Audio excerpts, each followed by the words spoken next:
കൂട്ടുകാരെ, നമുക്കിന്ന് അടിപൊളി ടേസ്റ്റില് സോഫ്റ്റ് ആയിട്ടൊരു കേക്ക് ഉണ്ടാക്കാം. പെട്ടെന്ന് നമുക്ക് ഉണ്ടാക്കാം.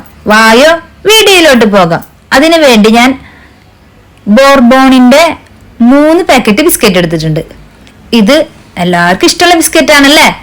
ഇനി നമുക്കിത് 2ആയി കട്ട് ചെയ്ത് മിക്സിയുടെ ജാറിലേക്ക് ഇട്ട് കൊടുക്കാം. ഇതിലോട്ട് 1 ടീസ്പൂണോളം ബേക്കിംഗ് പൗഡർ ചേർത്ത് കൊടുക്കാം. നന്നായി അടിച്ചെടുക്കാം. ഇതിലോട്ട് 1/4 കപ്പ് പാല് ചേർത്ത് കൊടുത്ത് നന്നായി അരച്ചെടുക്കാം. ഇനി കേക്ക് ടിന്നിലോട്ട് വെച്ച് കൊടുത്ത് കേക്ക് ടിന്ന് 2 തട്ട് തട്ടി ഇത് ഓവൻ സെറ്റപ്പ് അടുപ്പിൽ ചെയ്തിട്ടുണ്ട്.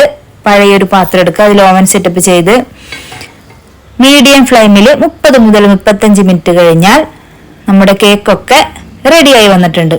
നല്ല സോഫ്റ്റി പഞ്ഞി പോലത്തെ കേക്ക്.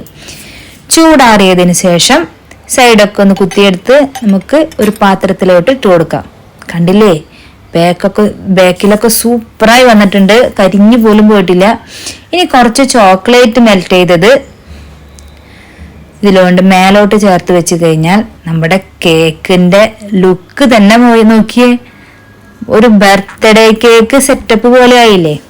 ഇനി കുറച്ചും കൂടി കളറാക്കാൻ വേണ്ടി കളർഫുള്ളായ റെയിൻബോ സ്പ്രിങ്കിൾസിനും കൂടി ഇട്ട് കൊടുത്താൽ ആഹാ, ഒന്നും പറയാനില്ല. അപ്പൊ നോക്കിയേ മക്കളെ, ഒരു ബർത്ത്ഡേ കേക്കിന്റെ ലുക്കായില്ലേ. മൈദയോ ബേക്കിംഗ് പൗഡറോ മുട്ടയോ ഇതൊക്കെ അടിച്ചെടുത്ത് തന്നെ ഉണ്ടാക്കാൻ ഭയങ്കര ചിലവർക്ക് ടെൻഷനാവും. ഉണ്ടാക്കിയാലും റെഡി ആവൂല. ഇത് കണ്ടില്ലേ, ഒന്നും ആവശ്യമില്ല. ബിസ്ക്കറ്റ്, ബേക്കിംഗ് പൗഡർ, പാല് അരച്ചെടുത്ത നമ്മുടെ കേക്കിന്റെ ബാറ്റർ തയ്യാർ. ഉണ്ടല്ലേ, പഞ്ഞി പോലത്തെ കേക്കാണ് നമുക്ക് വന്നിരിക്കുന്നത്. അപ്പൊ ഞാൻ പുതിയ വീഡിയോസ് ആയിട്ട് നിങ്ങളുടെ മുന്നിലേക്ക് വരാട്ടാ.